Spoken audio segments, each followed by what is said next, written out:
자, 이진숙 방통위원장과 최민희 국회 과방위원장 아주 앙숙으로 굉장히 유명하죠. 오늘 대정부 질문에서 이 둘이 다시 한번 스파크가 튀는 그런 상황이 연출이 됐었는데 역시 이진숙. 최민희가 온갖 비아냥으로 공격을 해대도 절대 기죽지 않고 최민희를 제대로 먹여버리는 그런 모습을 또 보여줍니다. 이건 제 개인적인 생각입니다만 최민희가 방통위원장 자리에 욕심이 조금 있었나 봐요. 예전부터 자꾸 이진숙에게 저렇게 행동하는 것을 보면 뭔가 이진숙 방통위원장에게 열등감, 피의식 같은 것을 너무 많이 보여주고 있는데 굉장히 티가 나거든요. 오늘 이 둘의 스파크, 고요한 전쟁의 현장 여러분 꼭 보고 가셔야 됩니다. 최민희는 여러분 말이 재선 의원이지 선거법 위반으로 그리고 낙선으로 2012년 비례의원 이후 의원직을 하고 있지 못하고 있다가 2024년 이재명의 간택을 받고 재선에 성공한 케이스라서 사실상 12년간의 텀이 있기 때문에 반쪽짜리 재선이라 보는 게 합당할 겁니다. 비례 출신의 반쪽짜리 재선, 그 이유를 아주 과방위에서 여지없이 보여줬었잖아요. 정청래도 울고 갈 편향 진행 우리 많이 봐왔지 않습니까? 오늘 방통위원장 이진숙이 국무위원 자격으로 대정부 질문에 임하니 또 시비를 걸고 싶었나 본데 바로 최민희의 분노를 긁어버리는 기를 죽여버립니다. 너무너무 재밌네요 진짜. 이 재밌는 영상을 놓치지 마시고 꼭 보십시오. 이진숙에게 자꾸만 열등의식, 피의식을 느끼는 최민희의 발악. 근데 그 발악을 단숨에 짓밟아버리는 이진숙의 내공. 이것만큼 재밌는 장면, 이 둘이 싸우고 최민희가 발리는 장면만큼 재밌는 게 또 없을 겁니다. 지금부터 지금 대정부 질문에서 이진숙 방통위원장과 최민희 민주당 의원의 기싸움 영상 같이 시청해보고 가시죠. 혹시 그 법카 3억 9천만 원 관련하여 고발됐잖아요. 예, 혹시 조사 받으셨습니까? 아직 받지는 않았습니다. 이 법화 관련해서 질문을 주셨으니까. 아니요. 계속 할게요. 서강대하고 대전 MBC 압수수색했다는 건 사실인가요? 제가 그렇잖아도 최민희 의원께서 김어준 방송에 출연해서 압수수색이라고 하셔서 알아보니까 아니 그만하세요. 압수수색이 제가 아니고 현장 점검이라고 들었습니다. 답변하세요. 예, 아니 압수수색이라고 얘기를 하셔서 제가 설명을 드린 겁니다. 지난 1월 23일 방통위 출근해서 기자실 갔죠? 맞습니다. 뭐라고 했습니까? 여러 가지 이야기를 했지만 내란이라는 게 아직까지 법적 절차를 거치고 있기 때문에 12.3 계엄이라고 표현해야지 정확하지 12.3 내란이라고 표현하는 것은 정확치 않다라고 언론 선배로서 이야기했습니다. 자연인으로서 언론인 선배십니까? 지금은 자연인이 아니죠. 방통위원장이죠. 네. 방통위원장이 방송사 일부 보도 기능을 가진 방송사의 제어가권을 가지고 있는 게 방통이죠. 그렇습니다.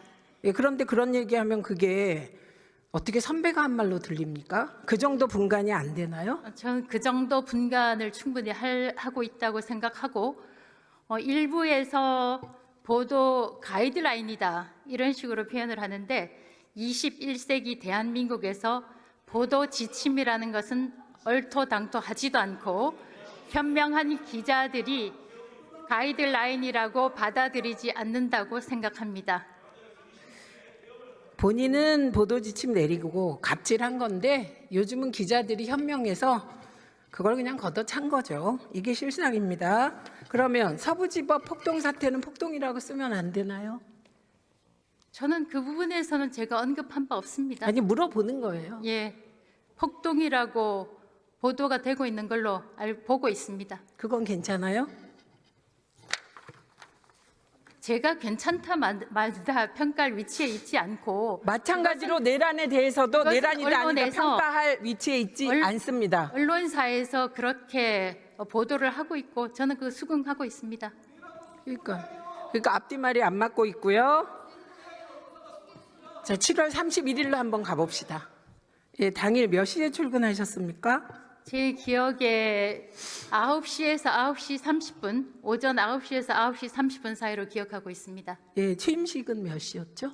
취임식이 제가 정확히 기억은 나지 않는데 10시가 아니었나 생각됩니다. 11시 11시. 예.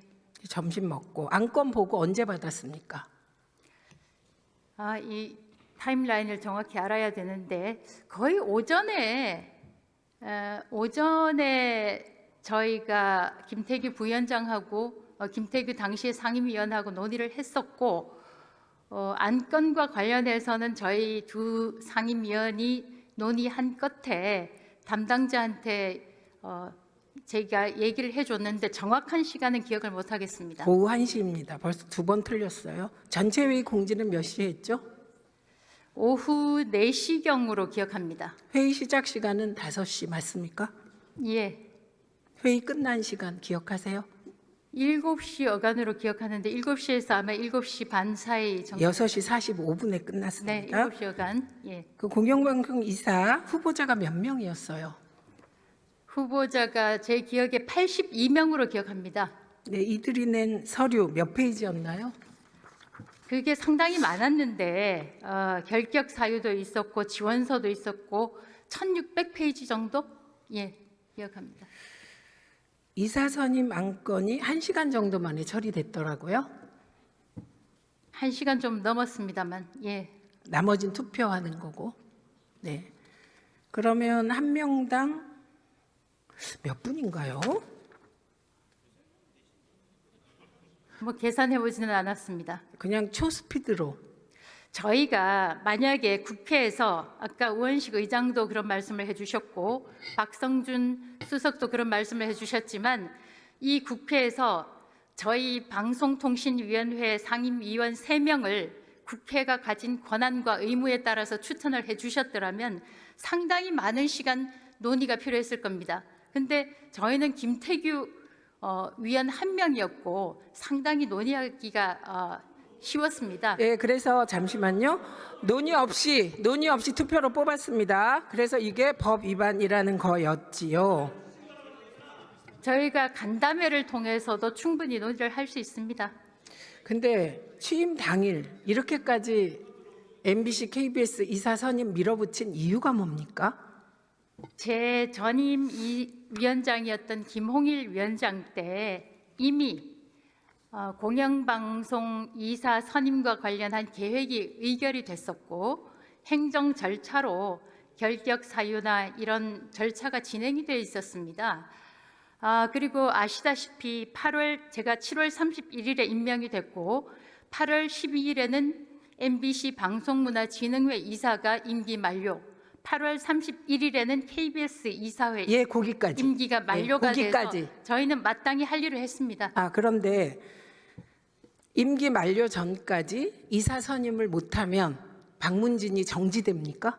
저희는 저희가 마땅히 해야 할 일을 하는 거죠. 어떻게 임기가 만료된 이사들을 그냥 그대로 직에 앉혀둡니까? 새로운 정년 퇴직자가 있으면 신입사원을 뽑아야죠. 2인 체제에서 무리하게 할 필요가 없었어요. 근데 저희는 전혀 그리고 무리하다고 7월 생각하지 30일 날 할 필요도 없었어요. 8월 5일 날 해도 돼요. 왜 하필 7월 31일 날 했냐를 묻는 거예요. 중요한 일이었기 때문에 그랬습니다.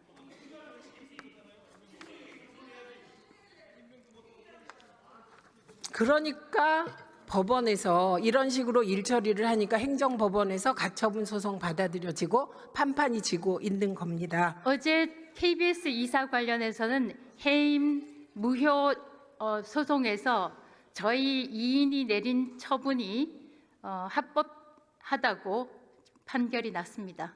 제가 그 KBS 얘기하는 게 아니고 예, 그 부분 KBS 이사도 저희가 선임했기 때문에. 예, MBC 얘기하는데 졌잖아요. 계속 졌고 행정법원 항소심까지 MBC 이사 선임 가처분 소송 MBC가 승소했고 이사들이 뭐 그런 상황 아닙니까? 네, 그리고 윤석열 정부는 시작부터 방송 장악입니다. 무능하니까 방송 장악해서 점수 달라고 하는데 그게 되겠습니까? 1단계 방송 장악, 한상혁 면직입니다. 감사원, 검찰 다 동원돼서 한상혁 결국 쫓아냈어요. 한상혁 위원장 재판 어떻게 되고 있습니까? 저희는 면직된 전임 위원장에 대해서 점검을 하지 않고 있습니다. 점검해야죠. 방통위원장 일인데.